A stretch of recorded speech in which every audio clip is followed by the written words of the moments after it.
जय हिंद दोस्तों। I am सपना। वेलकम टू कंपटीशन साला। आज ये यूपी ट्रिपल एस सी पेट का हम सेकंड पार्ट देखेंगे, सेकंड मॉक टेस्ट लगाएंगे और बहुत अच्छे से प्रैक्टिस करेंगे क्योंकि अभ्यास ही मनुष्य को पूर्ण बनाता है। पूर्ण बनाने का सेंस यहाँ से ये है कि मनुष्य की पूर्णता की बात नहीं है कि जो एक दो नंबर से आप बाहर रह जाते हो, असफल हो जाते हो, ये प्रैक्टिस ही आपको पूर्ण बनाएगी, आपकी तैयारी कंप्लीट कराएगी, आपको एग्ज़ाम क्लियर कराएगी।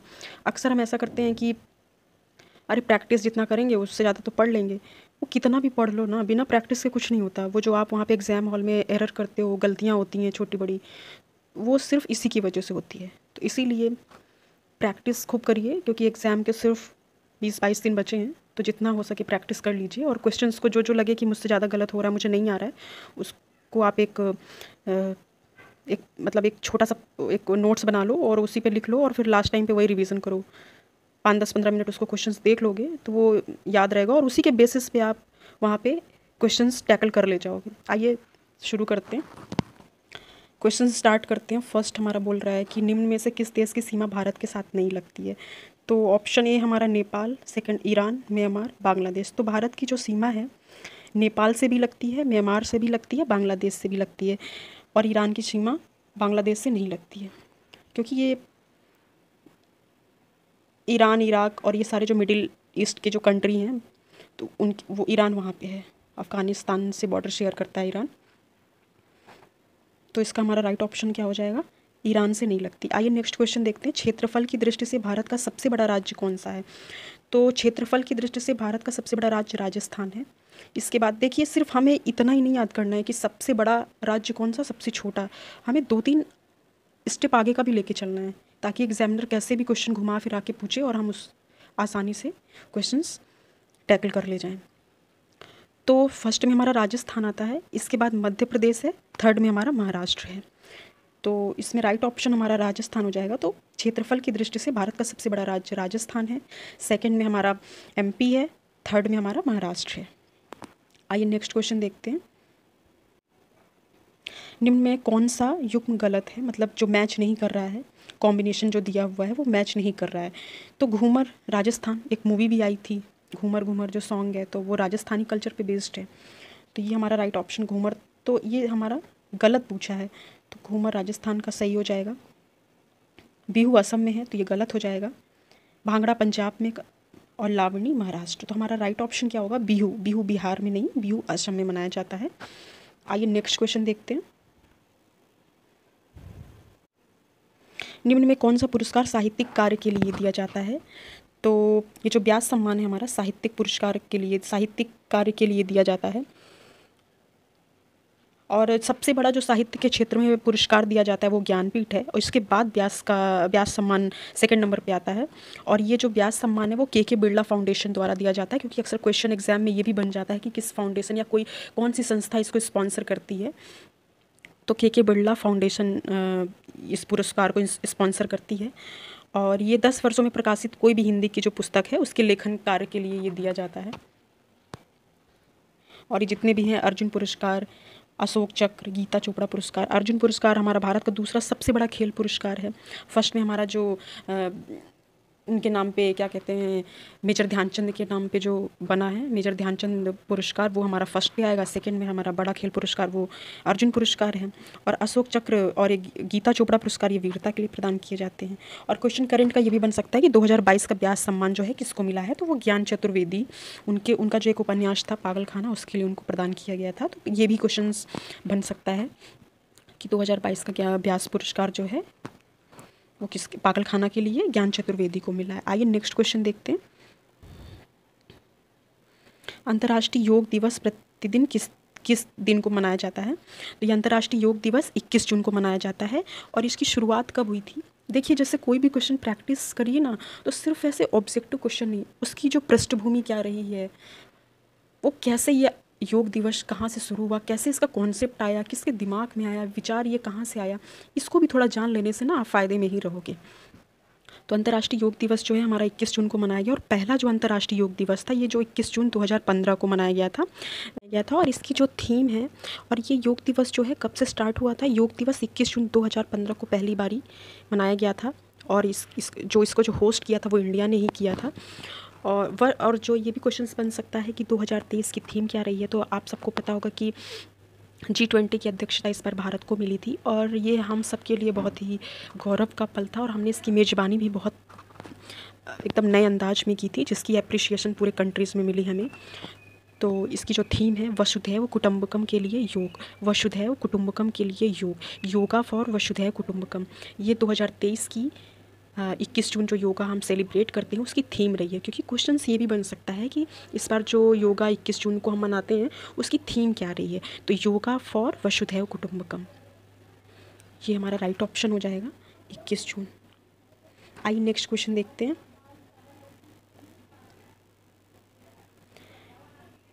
विश्व खाद्य कार्यक्रम संयुक्त राष्ट्र की खाद्य सहायता शाखा है, इसका मुख्यालय कहाँ है? इसका मुख्यालय रोम इटली में है और ये 1961 में स्थापित की गई थी।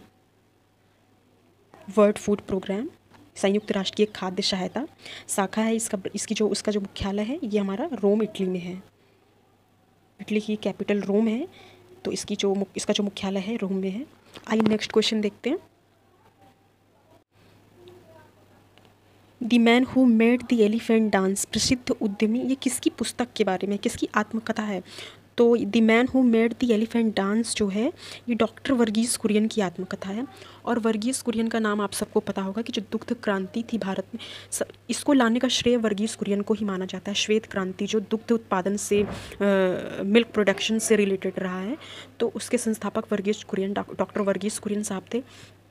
और उन्हीं की ऑटोबायोग्राफी जो है आत्मकथा the man who made the elephant dance ये रही है। तो ये क्वेश्चंस, इसका राइट ऑप्शन हमारा हो जाएगा डॉक्टर वर्गीस कुरियन। तो डॉक्टर वर्गीस कुरियन। आइए नेक्स्ट क्वेश्चन देखते हैं। भारत के संविधान में निर्धारित की गई लोकसभा में सदस्यों की अधिकतम संख्या होनी चाहिए। तो आप सबको पता होगा कि जो लोकसभा के सदस्य होते हैं वो जनता द्वारा प्रत्यक्ष चुने जाते हैं। 18 साल के ऊपर का भी कोई भी व्यक्ति, भारत का कोई भी नागरिक जो मतदान करता है वो प्रत्यक्ष मतदान कहा जाता है। तो लोकसभा के सदस्य जो है जनता द्वारा प्रत्यक्ष जो निर्वाचित होते हैं, इनके सदस्यों की अधिकतम संख्या 552 होती है। 530 जो है राज्यों से और 2 यूटीज़ और 2 एंग्लो इंडियन। लेकिन 104वां जो संविधान संशोधन हुआ था, अमेंडमेंट एक्ट, उससे जो 2 एंग्लो इंडियन हम चुनते थे लोकसभा में, वो मतलब अब हटा दिया गया है। एंग्लो इंडियन का कॉन्सेप्ट ही ख़त्म कर दिया गया है। तो 530 ये और 20वीं, तो 530, 550 और 104 संविधान संशोधन अधिनियम 2019 के द्वारा एंग्लो इंडियन को राज्य लोकसभा एवं राज्य विधानसभा दोनों में जो ये एंग्लो इंडियन चुन के आते थे, इनका प्रतिनिधित्व जो है वो समाप्त कर दिया गया है। अब जो है लोकसभा के सदस्यों की अधिकतम संख्या, अगर अधिकतम पूछ ले तो 550, क्योंकि ये क्वेश्चन पूछ सकता है, क्योंकि एंग्लो इंडियन को हटाने के बाद जो है 550, पहले 552 थे, अब एंग्लो इंडियन को जो है राज्य विधानमंडल और संसद केंद्र विधानसभा दोनों से हटा दिया गया, तो 550 है। तो इसको बहुत ध्यान से, बहुत माइनर मिस्टेक, बस इसी छोटी छोटी गलतियों की वजह से हम गलतियाँ कर देते हैं। तो इसमें हमारा राइट ऑप्शन 550, क्योंकि इसमें बहुत से लोग गलतियाँ करेंगे कि 545 होगा कि 552, इसमें अधिकतम पूछा है तो 550 और 2 एंग्लो इंडियन को हटा दिया गया है, तो 550 हमारा राइट ऑप्शन हो जाएगा। आइए नेक्स्ट क्वेश्चन देखते हैं। 1991 में नई आर्थिक नीति जो थी उसकी मुख्य रणनीति क्या थी? तो जो भारत द्वारा 1991 में नई आर्थिक नीति अपनाई गई थी, जब इंडिया में सिर्फ 14 दिन के लिए जो हमारे पास डॉलर बचा था जिससे हम इंपोर्ट कर सकते थे बाहर कंट्री से, तो उस टाइम की अर्थव्यवस्था बहुत ख़राब थी। और उस टाइम नरसिम्हा राव जी हमारे प्रधानमंत्री थे और मनमोहन सिंह जी जो है वो हमारे आर्थिक वित्त मंत्री थे। तो उन्होंने, उन्हीं की सलाह पे जो है ये हुआ कि हमारी जो अर्थव्यवस्था थी एकदम बंद प्रकार की अर्थव्यवस्था थी, ना तो हम इंपोर्ट करते थे ना एक्सपोर्ट। इससे तो फिर धीरे धीरे उदारीकरण, निजीकरण हमने किया, हम वैश्वीकरण की ओर बढ़े। वैश्वीकरण मतलब ग्लोबलाइजेशन, हमने व्यापार करना शुरू किया, हमने अपनी अर्थव्यवस्था को थोड़ा उदार बनाया। पहले क्या था, गवर्नमेंट का कंट्रोल बहुत रहता था। तो ये तीनों चीज़ें जो मिलके उदारीकरण, हमने लिबरल थोड़ा सा बनाया अपनी अर्थव्यवस्था को कि हम व्यापार आयात निर्यात करेंगे, इन्वेस्टमेंट आएगा हमारे देश में, तो इससे हमारे भारत का ही, देश का ही विकास होगा। तो निजीकरण, उदारीकरण, वैश्वीकरण, ये 1991 में जो है तीनों चीज़ें हमारे यहाँ लागू हुई। आइए नेक्स्ट क्वेश्चन देखते हैं। हरित क्रांति में किसे शामिल नहीं किया गया था? तो गांव की सड़कों के सुधार को, बीजों की अधिक उपज देने वाली किस्मों को, सिंचाई की अच्छी तरह से विकसित प्रणाली के उपयोग को, खेती में उन्नत तकनीकी के उपयोग को। तो इसमें हमें बताना है कौन सा शामिल नहीं था। तो जो हरित क्रांति में बीजों की अधिक उपज देने वाली किस्मों को हमारे यहाँ लाया गया था, इससे प्रोडक्शन जो है हमारा ज़्यादा बढ़ेगा। तो ये तो हमारा सही है, बीजों की अधिक उपज देने वाली किस्मों को। और उसके साथ साथ जो है कीटनाशक, खाद, सिंचाई की जो विकसित डेवलप टेक्नोलॉजी को भी इस हरित क्रांति में इंक्लूड किया गया था, जिसकी वजह से प्रोडक्शन हमारा कई गुना बढ़ा। इसीलिए तो हरित क्रांति सफल रही कि हमने डेवलप टेक्नोलॉजी, एक सफल टेक्नोलॉजी जो है, विकसित प्रणाली, उन्नत तकनीकी की वजह से हरित क्रांति सफल रही। तो ये इसमें शामिल किया गया, क्योंकि हरित क्रांति जो है अनाज की वृद्धि से था, समृद्ध प्रोडक्शन उसका ज़्यादा बढ़े, इससे रिलेटेड था, ना कि गांव के विकास से संबंधित था। तो ये हमारा, इसमें तो आपको पता ही चल गया होगा कि हरित क्रांति है, तो इसमें सिंचाई, खेती में उन्नत तकनीक, गांव की बीजों की अधिक उपज। लेकिन ये गांव की सड़क वाला कुछ समझ में नहीं आता, थोड़ा सा ना कॉमन सेंस भी यूज करना चाहिए कि कुछ सवालों के जवाब उसी में छुपे होते हैं। तो ये हमारा राइट ऑप्शन हो जाएगा। ये बिल्कुल ये गलत है, बाकी तीनों हमारे सही। आइए नेक्स्ट क्वेश्चन देखते हैं। निम्नलिखित में से किस वर्ष में भारतीय रिजर्व बैंक ने शहरी सहकारी बैंकों के लिए लाइसेंसिंग नीति को उदार बनाया? तो इसमें हमारा राइट ऑप्शन जो हो जाएगा 1993 में शहरी बैंकों के लिए लाइसेंसिंग नीति को उदार बनाया, तो इसका राइट ऑप्शन 1993 हो जाएगा। आइए नेक्स्ट क्वेश्चन देखते हैं। वर्कला, चौवारा, चवाकड़ और नतीका राज्य में समुद्र तट हैं। तो ये जितने भी हैं, वर्कला, चौवारा, चवाकड़ और नतीका केरल राज्य में स्थित समुद्र तट हैं। ये बीचेस के नाम हैं जो हमारे कोस्टल एरियाज़ जितने भी हैं, कर्नाटक, तमिलनाडु, महाराष्ट्र, केरल, ये कोस्टल एरियाज़ में हमारे आते हैं। और इनके बीच का नाम है, जो हम घूमने जाते हैं, सुंदर सुंदर बीच दिखते हैं, तो ये उसी का नाम है। वर्कला, चौवारा, चवाकड़, नतीका, ये केरल राज्य के समुद्र तट है। इसका राइट ऑप्शन हमारा डी हो जाएगा। आइए नेक्स्ट क्वेश्चन देखते हैं। राष्ट्रीय विकास परिषद का जो गठन है ये कब हुआ था? ये राष्ट्रीय परिषद का जो गठन है ये 6 अगस्त 1952 को हुआ था। नेशनल डेवलपमेंट काउंसिल, जो राष्ट्रीय विकास, जैसे क्वेश्चंस पूछता है कि जो राष्ट्रीय विकास परिषद है, नेशनल डेवलपमेंट काउंसिल थी, ये कॉन्स्टिट्यूशनल बॉडी थी या स्टैच्यूटरी बॉडी थी? तो ये हमारा संविधानेतर निकाय था, मतलब कि ये हमारा पहले नहीं बना था, ये बाद में इसको बनाया गया। इसमें किसी संविधान संशोधन या फिर कोई अमेंडमेंट या फिर कोई एक्ट ला के नहीं बना। जैसे कि ये अलग से ही संयुक्त राष्ट्र जो बॉडी थी, ये अलग से इसकी स्थापना हुई है और इसका अध्यक्ष प्रधानमंत्री होता है। और राष्ट्रीय विकास परिषद को लाने का मेनली जो कारण था वो ये था कि जो हमारी जो योजनाएं थी, पंचवर्षीय योजनाएं, इनको एग्जीक्यूट करने का जो काम था ये सारा राष्ट्रीय विकास परिषद का रहा है। और अब आप सबको पता होगा कि योजना आयोग को हटा के नीति आयोग की स्थापना कर दी गई थी। तो इसका इस मेनली मतलब बहुत इतना डीप में नहीं पूछेगा, फिर भी आपको मोटा मोटा जानना चाहिए। तो इसकी स्थापना 1952 में हुई थी और इसके जो अध्यक्ष रहे हैं वो प्रधानमंत्री हुआ करते थे। फिर भी क्वेश्चंस रेलेवेंट है, पूछ लेता है कभी कभी, किसी एग्जाम में देखने को मिला है, तो ये जानना बहुत ज़रूरी है, क्योंकि प्रेजेंट के साथ साथ हमारा पास्ट, हमारा अतीत भी हमारे साथ जुड़ा होता है, तो हमें उसको बिसराना नहीं है, उसको लेके चलना है। तो इसका राइट ऑप्शन 1952। आइए नेक्स्ट क्वेश्चन देखते हैं। न्यूटन का पहला नियम, तो न्यूटन का पहला नियम, इसमें जो घर्षण का नियम है, आघूर्ण का नियम है, जड़त्व का नियम है, गति का नियम है, तो इसमें राइट ऑप्शन क्या होगा? तो न्यूटन का जो फर्स्ट लॉ था, यदि कोई वस्तु विरामावस्था में, यदि कोई वस्तु जो है ठहरी अवस्था में है या गतिज अवस्था में या मूव कर रही है या अपनी गति से चल रही है या फिर स्थिर है, तो वो अपनी अवस्था में बनी ही रहेगी जब तक उसमें कोई बाह्य बल ना लगाया जाए। तो इसे ही जड़त्व का नियम कहते हैं। ये न्यूटन का फर्स्ट लॉ है, आप सभी ने पढ़ा होगा तो साइंस में। तो ये क्वेश्चंस भी पूछा जाता है कि फर्स्ट लॉ हमारा न्यूटन का क्या था। तो कोई वस्तु जो विरामावस्था में है या गतिज अवस्था में है या गति कर रही है या फिर स्थिर है, वो अगर स्थिर है तो स्थिर ही रहेगी, अगर गति कर रही है तो गति, जब तक उसमें कोई बाह्य बल, एक्सटर्नल फोर्स ना लगाया जाए। तो इसका राइट ऑप्शन हमारा हो जाएगा जड़त्व का नियम। आइए नेक्स्ट क्वेश्चन देखते हैं। निम्न में से किसे आनुवंशिकी का जनक कहते हैं? द फादर ऑफ जेनेटिक्स, आनुवंशिकी का जनक कहा जाता है, जिन्होंने मटर पे अपनी खोज की थी, रिसर्च किया था। तो इसका राइट ऑप्शन हमारा मेंडल हो जाएगा। आइए नेक्स्ट क्वेश्चन देखते हैं।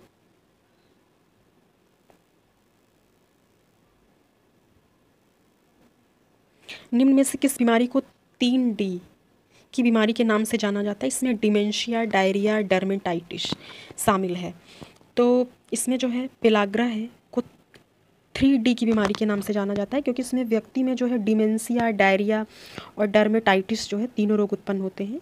ये रोग जो है B3 जो है उसकी कमी से होता है। एक बी कॉम्प्लेक्स होता है, जितने B1, B2, B3, B4, B5, B12 ये सारे कॉम्प्लेक्स बी कॉम्प्लेक्स के नाम से आता है। तो B3 जिसका जो है केमिकल नेम होता है नियासिन, तो इसकी जब कमी होती है बॉडी में तो पेलाग्रा नामक बीमारी हो जाती है। और इसमें ये बहुत ही इंपॉर्टेंट क्वेश्चन है, ये थोड़ा सा बहुत ही डीप क्वेश्चन है ये, पर ये जानना ज़रूरी है। तो पेलाग्रा की कमी से जो है हमारा 3D की बीमारी, जिसमें डिमेंशिया, डायरिया, डर्मेटाइटिस, ये हमारा राइट ऑप्शन हो जाएगा। आइए नेक्स्ट क्वेश्चन देखते हैं। ठोस कार्बन डाइऑक्साइड को कहते हैं, तो ये हमारा जो ड्राई CO2 है, कार्बन डाइऑक्साइड, ये सूखी बर्फ़ को कहते हैं। ड्राई आइस जो है, ड्राई आइस के नाम से जाना जाता है। कहते नॉर्मली जो है CO2 हमारा कार्बन डाइऑक्साइड जो है वो गैसीय अवस्था में रहती है, लेकिन जब कार्बन डाइऑक्साइड गैस को थोड़ा प्रेशर उसका जो कम होता है तो ये गैस जो है सिकुड़ के मतलब कंप्रेस्ड होके ठोस अवस्था को प्राप्त कर लेती है और बर्फ़ की आइस की तरह ये जो है जम जाती है। तो इसलिए ठोस कार्बन डाइऑक्साइड को कहते हैं। आपको बस इतना जानने की ज़रूरत है कि जो सूखी बर्फ़ है या ठोस कार्बन डाइऑक्साइड किसको कहते हैं, तो ये हमारा ड्राई आइस जो होता है ये उसको कहते हैं। आइए नेक्स्ट क्वेश्चन देखते हैं। धोने का सोडा क्या है? तो धोने का सोडा या धावन सोडा को सोडियम कार्बोनेट के नाम से जाना जाता है। इसका जो फॉर्मूला है Na2CO3।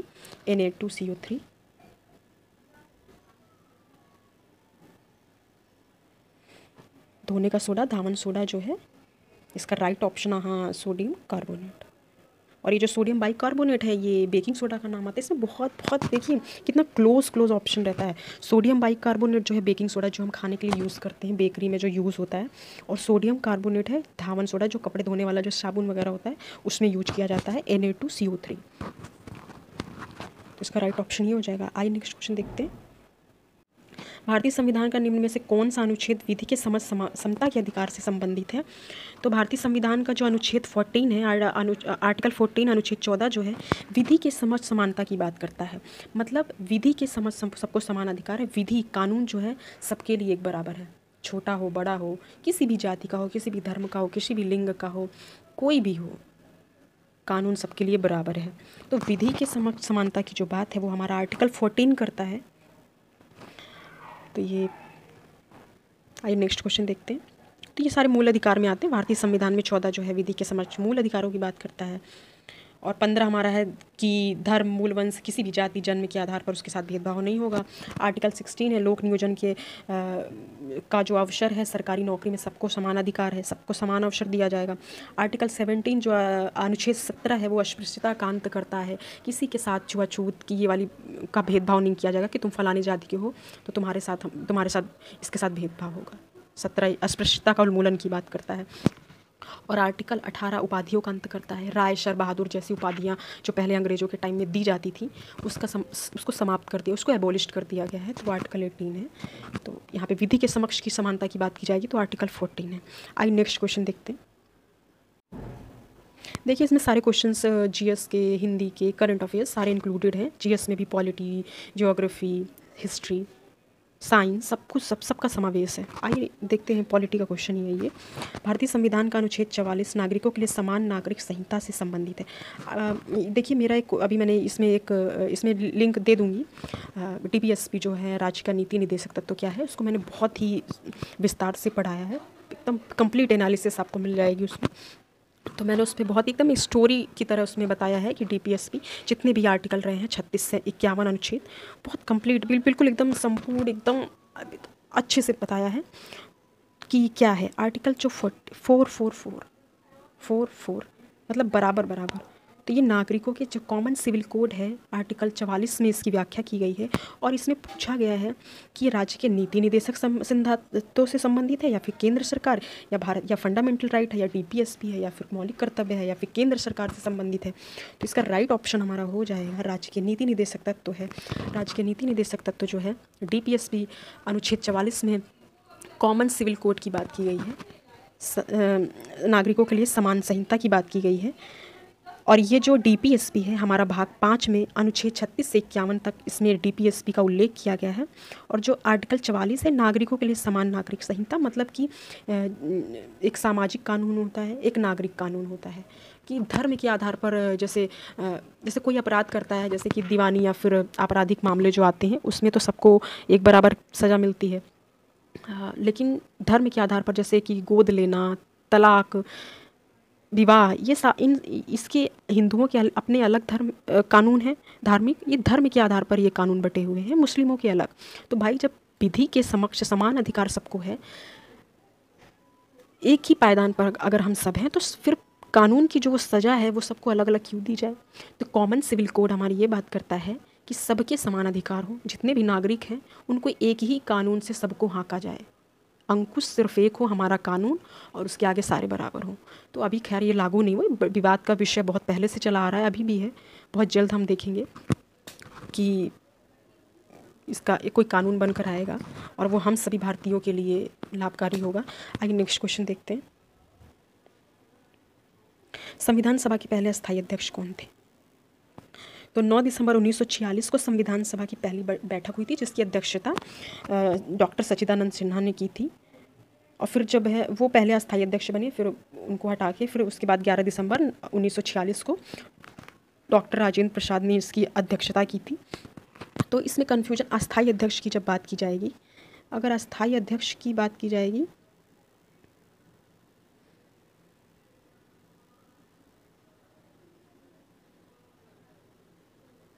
अस्थायी अध्यक्ष की बात की जाएगी तो डॉक्टर सच्चिदानंद सिन्हा। स्थायी अध्यक्ष की बात की जाएगी तो डॉक्टर राजेंद्र प्रसाद। ये बहुत बहुत क्वेश्चन लोगों से गलत होता है, तो बहुत ध्यान से पढ़िएगा। अस्थायी अध्यक्ष डॉक्टर सच्चिदानंद सिन्हा, अगर दूसरे अध्यक्ष की बात कर ले तो हमारा डॉक्टर राजेंद्र प्रसाद जी होंगे। तो पहले अस्थायी में डॉक्टर सच्चिदानंद सिन्हा, और अगर स्थायी अध्यक्ष की बात की जाएगी तो डॉक्टर राजेंद्र प्रसाद। आइए नेक्स्ट क्वेश्चन देखते हैं। बहुत ज़्यादा हम लोग व्याख्या में चले जा रहे हैं तो थोड़ा टाइम भी लग रहा होगा, पर कोई नहीं, जहाँ पे लगेगा कि ज़रूरत है तो मैं व्याख्या भी कर दूंगी, जहाँ लगेगा कि इतना ज़्यादा इंपॉर्टेंट नहीं है तो फिर आगे बढ़ जाएंगे। आइए नेक्स्ट क्वेश्चन देखिए। केंद्र राज्य संबंध किस अनुसूची में है? तो संविधान के अनुच्छेद जो 246 के तहत केंद्र एवं राज्य के मध्य विधायी शक्तियों के बंटवारे की बात की गई है, आर्टिकल 246, जिसमें संघ सूची है, राज्य सूची है, समवर्ती सूची है। तो केंद्र राज्य संबंध किस अनुसूची में है? 7वीं अनुसूची में है। जिस 7वीं अनुसूची संघ, जिसमें 3 तरह की सूचियां हैं, संघ सूची, राज्य सूची, समवर्ती सूची। सबके अपने अलग अलग विषय हैं कि राज्य के क्या विषय होंगे, केंद्र के क्या विषय होंगे। समवर्ती में शिक्षा, और केंद्र में केंद्रीय सूची में जैसे कि जनगणना हो गया।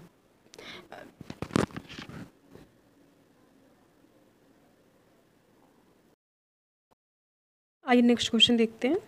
अधीनस्थ न्यायालयों का पर्यवेक्षण कौन करता है?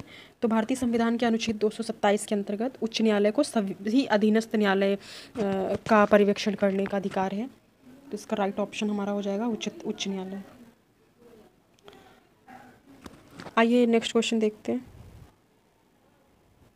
सुभाष चंद्र बोस ने फॉरवर्ड ब्लॉक की स्थापना कब की थी? तो नेताजी ने जब 1938 हरिपुरा और 1939 में त्रिपुरी की कांग्रेस की अध्यक्षता, 1938 में हरिपुरा, 1939 में त्रिपुरी की कांग्रेस की अध्यक्षता जो थी वो नेताजी ने, सुभाष चंद्र बोस जी ने की थी। उसके बाद त्रिपुरी संकट विवाद हो गया, जिसमें जो गांधी जी के थे, गांधी जी की तरफ से जो थे पट्टाभी सीतारामैया जी, गांधी जी उनको जिताना चाहते थे और इसी में विवाद हो गया कि कांग्रेस की अध्यक्षता जो है पट्टाभी सीतारामैया जी जो गांधी जी के खास थे, इसी में वो विवाद हो गया और उन्होंने कांग्रेस की अध्यक्षता को उन्होंने छोड़ दिया सुभाष चंद्र बोस जी ने, और उन्होंने फॉरवर्ड ब्लॉक की स्थापना की 1939 में जो है उन्होंने। फिर उसके बाद जब त्रिपुरी संकट विवाद आता है, हिस्ट्री में पढ़ते हैं जब, तो उसके विवाद के बाद उन्होंने 1939 में फॉरवर्ड ब्लॉक की स्थापना की। उसके बाद फिर वो 1941 में जर्मनी चले गए और 1943 में आज़ाद हिंद फौज की स्थापना की और उन्हें वहीं पे नेताजी जो है के नाम से जाना गया। नेताजी, हिटलर ने नाम दिया था उनको वहीं पे जर्मनी में जब थे। तो इसका राइट ऑप्शन हमारा 1939। आइए नेक्स्ट क्वेश्चन देखते हैं। किसके बाद महात्मा गांधी ने असहयोग आंदोलन जो है वापस ले लिया था। तो 4 फरवरी 1922 को जब चौरी चौरा कांड हुआ था, तो उसमें 22 पुलिसकर्मियों को थाने में जला दिया गया था, जिससे उनकी मौत हो गई थी, जिससे महात्मा गांधी जी को बहुत दुखी हुए, उनका मन आहत हुआ। तो उन्होंने असहयोग आंदोलन को जो 1920 में चला आ रहा था वो वापस ले लिया। इससे बहुत सारे लोग रुष्ट भी हुए, नेताजी सुभाष चंद्र बोस लोग भी रुष्ट हुए कि इस जो आंदोलन की एक जो आंधी चल रही थी वो चलने देते। बीच में जब वो कोई भी आंदोलन हो, जब वो विरामावस्था में आता है, तो लोगों की जो अंदर से जो था, उनके अंदर की जुनून था, वो कहीं ना कहीं शांत हो गया। फिर उसमें एक कहते हैं ना, एक क्रांति की जो लहर चलती है, अगर उसमें ठहराव आ गया तो फिर वो जो लोगों में पैशनेशन थी वो ख़त्म हो गई। फिर उसको आग जलाने में वक्त लगता है। तो यही हुआ चौरी चौरा कांड के साथ भी, कि जो असहयोग आंदोलन के साथ जो चौरी चौरा कांड से की घटना से बिल्कुल क्षुब्ध होकर महात्मा गांधी जी ने असहयोग आंदोलन को वापस ले लिया था। तो इस किस घटना के बाद हुआ था? तो इसका राइट ऑप्शन हमारा चौरी चौरा कांड हो जाएगा। आइए नेक्स्ट क्वेश्चन देखते हैं दोस्तों। स्वराज पार्टी का जो गठन था किसकी असफलता के बाद हुआ था? तो जब असहयोग आंदोलन की असफलता के बाद जो स्वराज पार्टी थी उसका गठन जो है 1923 में सी.आर. दास और मोतीलाल नेहरू ने किया था। जब असहयोग आंदोलन वापस ले लिया गया तो जितने भी सी.आर. दास, मोतीलाल नेहरू थे वो अपनी अलग से एक पार्टी बना लिए, और सी.आर. दास जो है इसके अध्यक्ष थे, मोतीलाल नेहरू इसके सचिव रहे हैं, महासचिव थे।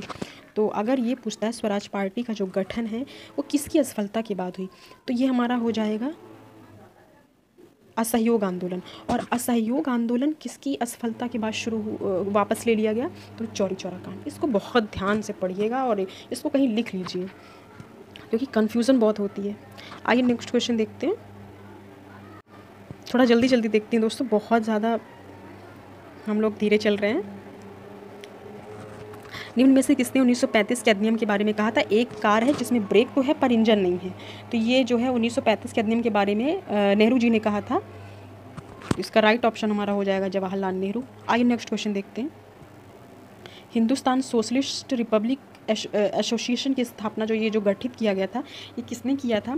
तो सितंबर 1928 में चंद्रशेखर के नेतृत्व में जो है दिल्ली में फिरोज शाह कोटला मैदान में HSRA Hindustan socialist republic association की स्थापना हुई थी। इसका जो उद्देश्य था भारत में एक समाजवादी गणतंत्र की स्थापना, राज्य की स्थापना करना। तो अगर पूछता है HSRA तो चंद्रशेखर आज़ाद। अगर पूछता है हिंदुस्तान रिपब्लिक एसोसिएशन, जो सोशलिस्ट शब्द जुड़ा ये 1928 में, और जब सोशलिस्ट शब्द नहीं जुड़ा था तो सचिन नाथ सान्याल के टाइम पे 1924 में वो शुरू हुआ था। सोशलिस्ट शब्द जो है जुड़ने से चंद्रशेखर आज़ाद 1928 में इसकी स्थापना हुई थी। और ये 1928 में भगत सिंह, चंद्रशेखर आज़ाद, ये लोग इस संस्था से जुड़े थे। और भगत सिंह और Batukeshwar Dutt HSRA Hindustan socialist republic association के जो मेंबर थे, इनको जब इन्होंने बम फेंका था 1829 में संविधान वहाँ असेंबली में, केंद्रीय असेंबली में, तो इस घटना को तो आप सब जानते ही होंगे। तो ये सारे जितने क्रांतिकारी गतिविधियाँ होती थी, ये सारे जो है HSRA से जुड़े सारे थे। भगत सिंह, चंद्रशेखर आज़ाद, बटुकेश्वर दत्त, राजगुरु, सुखदेव, ये सारे इस संस्था से जुड़े थे जो कि क्रांतिकारी थे। आइए नेक्स्ट क्वेश्चन देखते हैं। गौतम बुद्ध का वास्तविक नाम क्या था? तो गौतम बुद्ध का वास्तविक नाम सिद्धार्थ था, और इनका जन्म जो है कपिलवस्तु के निकट लुम्बिनी गांव में हुआ था 563 ईसा पूर्व। और इनके पिता का नाम शुद्धोधन था और माता जो है माया देवी इनका नाम था, और इनके बचपन का नाम सिद्धार्थ था। और 29 वर्ष की अवस्था में इन्होंने गृह त्याग कर दिया। तो गृह त्याग को जो है महाविनिष्क्रमण कहा गया है। तो गौतम बुद्ध का वास्तविक नाम, इनके बचपन का नाम सिद्धार्थ था। जब इनको ज्ञान की प्राप्ति हुई, बोधगया में इनको ज्ञान की प्राप्ति हुई 29 वर्ष की अवस्था में, इन्होंने जब गृह त्याग दिया था, तो इनको 5-6 साल बाद जो है इनको ज्ञान की प्राप्ति हुई बोधगया में। तब इनका नाम जो है गौतम बुद्ध के नाम से कहलाया, और इनके बचपन का नाम सिद्धार्थ था। आइए नेक्स्ट क्वेश्चन देखते हैं। निम्न में से किस वर्ष में कॉर्नवालिस कोड लागू किया गया था? तो 1793 में जो है ये कॉर्नवालिस कोड जो है लागू हुआ था, और ये शक्तियों के पृथक्करण सिद्धांत पर था, जिसके तहत कर और प्रशासन को पृथक कर दिया गया था। का मतलब कि राजस्व संग्रहण का कार्य मजिस्ट्रेट और ये प्रशासन को चलाने का अधिकार अलग अलग कर दिया गया था। जैसा कि अभी है कि राजस्व भी कलेक्टर के हाथ में है और प्रशासन भी कलेक्टर देखता है, लेकिन उस टाइम जो है कॉर्नवालिस ने इसको अलग अलग कर दिया था। तो ये 1793 में कॉर्नवालिस कोड लागू हो गया था। आइए नेक्स्ट क्वेश्चन देखते हैं। हड़प्पा सभ्यता के निम्न में कौन से स्थल पाकिस्तान में स्थित नहीं है? तो सोरतुगुई जो है ये अफगानिस्तान में स्थित है, जबकि कोट दीजी, बालाकोट, चानूदड़ो ये पाकिस्तान में स्थित हैं सारे। तो इसका राइट ऑप्शन सोरतुगुई जो है ये अफगानिस्तान में है, बाकी जो जितने भी हैं ये हमारे पाकिस्तान में स्थित हैं। आइए इसका किस स्तंभ शिलालेख में समुद्रगुप्त की उपलब्धियां अभिलेखित की गई हैं, जिसमें नेपोलियन ऑफ इंडिया समुद्रगुप्त की जो ये उपाधि थी? तो ये हमारा इलाहाबाद स्तंभ लेख जो था, इलाहाबाद स्तंभ लेख में समुद्रगुप्त की उपलब्धियां निम्नलिखित हैं, और इसको अकबर ने इसको यहाँ पे लाया था, जिसे प्रयाग प्रशस्ति कहा गया है। समुद्रगुप्त की विजयों का उल्लेख है, तो इसमें हमारा इलाहाबाद स्तंभ हो जाएगा। आइए नेक्स्ट क्वेश्चन देखते हैं। शिवाजी का जन्म कब हुआ? उन्हें छत्रपति की उपाधि कब दी गई थी? तो शिवाजी का जन्म जो है 1627 में हुआ था सिवनेर के दुर्ग में, और शिवाजी ने 1674 में इनका जब राज्याभिषेक हुआ था तब इन्हें 1674 में राज्याभिषेक के बाद इनको छत्रपति की शुभ उपाधि दी गई थी। तो इसका राइट ऑप्शन हमारा 1627 में इनका जन्म, 1674 में इनको छत्रपति की उपाधि दी गई। ये बहुत बहुत बहुत इंपॉर्टेंट क्वेश्चन है, तो इसको बहुत अच्छे से याद कर लीजिएगा आप लोग दोस्तों। 1627 में इनका जन्म हुआ था शिवनेर में, 1674 में इनको राज्याभिषेक के बाद इनको छत्रपति की उपाधि दी गई थी, और 1680 में इनकी मृत्यु भी हो गई थी। एग्जाम का कोई भरोसा नहीं है, क्या पूछ ले, जन्म, मृत्यु, राज्याभिषेक, छत्रपति की उपाधि। छत्रपति की उपाधि तो खैर बहुत ही इंपॉर्टेंट है, लेकिन जन्म मृत्यु भी किसी भी बोर्ड का कोई भरोसा नहीं है कि क्या पूछ सकता है, तो पढ़ लेना ही ज़्यादा सही है। पर ये भी नहीं कि हम सब कुछ पढ़ते रहें, पर ये प्रीवियस ईयर के क्वेश्चन हैं बने हुए हैं, तो इसको याद कर लेना ज़रूरी होता है। तो 1627 में जन्म, 1674 में छत्रपति की उपाधि। आइए नेक्स्ट क्वेश्चन देखते हैं। निम्न में से किस भारतीय राज्य में उत्तर पूर्वीय मानसून के कारण अक्टूबर और नवंबर के दौरान वर्षा होती है? तो जो तमिलनाडु राज्य है, उत्तर पूर्वी मानसून के कारण अक्टूबर नवंबर में वर्षा होती है। जब लौटता है मानसून तो तमिलनाडु जो है, इसीलिए कहते हैं कावेरी नदी एकमात्र ऐसी नदी है जो दक्षिण पश्चिम मानसून और उत्तर पूर्वी मानसून दोनों से वर्षा प्राप्त करती है, इसलिए वहाँ का जल कभी का पानी कभी सूखा नहीं पड़ता है। अभी जैसे डिस्प्यूट भी चल रहा है कावेरी नदी विवाद कर्नाटक तमिलनाडु राज्यों में, कि उनका कहना, कर्नाटक राज्य वालों का कहना है कि कावेरी नदी तो अब यहाँ पे जब केरल में जो प्रवाहित होती है दक्षिण उत्तर पूर्वी मानसून से तो वर्षा प्राप्त करेगा, तो इसलिए इसका जो डिस्प्यूट चल रहा है, इसका जो वाटर है ये हमें भी दिया जाए। और क्योंकि उत्तर पूर्वी मानसून से तो अब अक्टूबर नवंबर में वहाँ भी बारिश होगी, तो वहाँ के लोगों को कमी नहीं पड़ेगी, और कर्नाटक में इस बार तो बारिश भी नहीं हुई, तो उन लोगों को पानी की समस्या हो गई है। तो यही सारा जो विवाद चल रहा है कावेरी नदी विवाद, तो उत्तर पूर्वी मानसून से ये अभी करंट में रहा है। उत्तर पूर्वी मानसून के कारण अक्टूबर नवंबर में तमिलनाडु में वर्षा होती है, तो इसका राइट ऑप्शन हमारा सी हो जाएगा। आइए दोस्तों नेक्स्ट क्वेश्चन देखते हैं। रेगिस्तान क्षेत्र में किस प्रकार की वनस्पति पाई जाती है? तो रेगिस्तान जो है वहाँ पे कम वर्षा होती है, जहाँ पे झाड़ी प्रकार की वनस्पति पाई जाती है, जिसपे वो वाष्पीकरण नहीं होता है, इस वजह से वहाँ पे झाड़ियाँ जो है कांटे के रूप में होती है, जिसमें वाष्पीकरण इतना नहीं होता है, जिससे वो पानी जो थोड़ा बहुत होता है वो स्टोर कर लेते हैं। तो वहाँ पे झाड़ी नुमा जैसे कैक्टस वगैरह हो गया, ये सारे जो है रेगिस्तानी वृक्ष हैं। राइट ऑप्शन हो जाएगा। आइए नेक्स्ट क्वेश्चन देखते हैं। निम्न युग्मों में कौन प्रायद्वीपीय भारत की सबसे लंबी नदी? तो प्रायद्वीपीय भारत की सबसे लंबी, देखिए भारत की प्रायद्वीपीय नदी में जो गोदावरी नदी है सबसे बड़ा उसका जो है वाटर कैचमेंट एरिया है, जिसमें सारी नदियाँ आके मिलती है और कई राज्यों में रहती हैं, और ये कई सारे राज्यों में जैसे कि कर्नाटक हो गया, तमिलनाडु हो गया, केरल हो गया, तो आंध्र प्रदेश हो गया, सॉरी, तो इन कैचमेंट एरिया है जो बहुत सारे राज्यों से बहुत सारी नदियाँ आके इसमें मिलती हैं। तो ये अपवाह दृष्टि की क्षेत्र की दृष्टि से बहुत बड़ी नदी हो जाती है, और ये प्रायद्वीपीय भारत की सबसे बड़ी नदी है, जिसकी जो कुल लंबाई है 1465 किलोमीटर है। और पूरे अगर भारत की नदी की जो सबसे बड़ी पूछा जाएगा सबसे लंबी नदी, तो वो गंगा नदी हो जाएगी 2525 किलोमीटर, और दक्षिण भारत की अगर पूछी जाएगी तो 1465। देखिए दोस्तों यहाँ पे कंफ्यूज मत होइएगा गोदावरी और कावेरी में।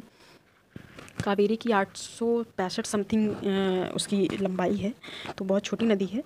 गोदावरी यहाँ पे कन्फ्यूज़न हो जाती है कि दक्षिण की गंगा, तो ये वाले क्वेश्चंस बनते हैं ना, तो वहाँ पे कन्फ्यूजन हो जाती है। तो आप ध्यान रखिएगा, गोदावरी नदी प्रायद्वीपीय भारत की सबसे लंबी नदी है, इसका कैचमेंट एरिया बहुत ज़्यादा है, इसकी जो है 1465 किलोमीटर की लंबाई है।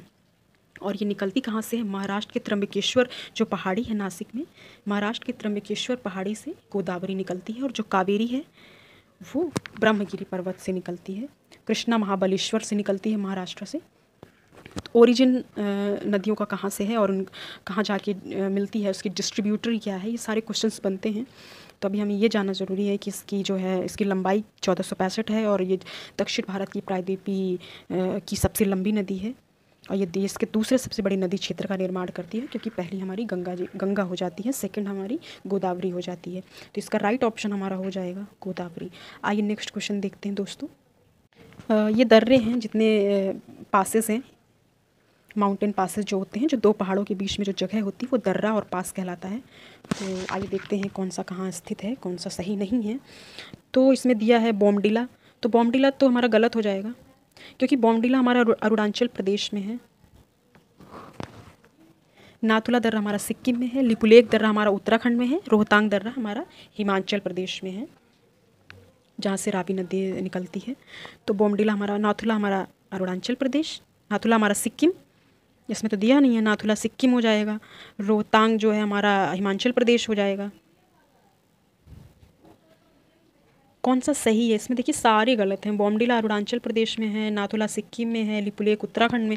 तो हमारा राइट ऑप्शन जो है लिपुलेख उत्तराखंड, यही एक सही दिख रहा है, बाकी तो हमारे सारे गलत हैं। लेकिन हमें रोहतांग हिमाचल प्रदेश में है, नाथुला सिक्किम में है, बोमडिला अरुणाचल प्रदेश में है, ये तीनों गलत हैं। लिपुलेख उत्तराखंड में राइट ऑप्शन है।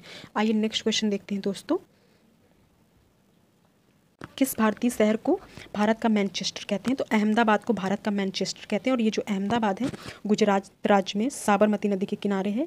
और दक्षिण भारत का मैनचेस्टर कोयम्बटूर को कहते हैं और पूरब का कोयम्बटूर, पश्चिम का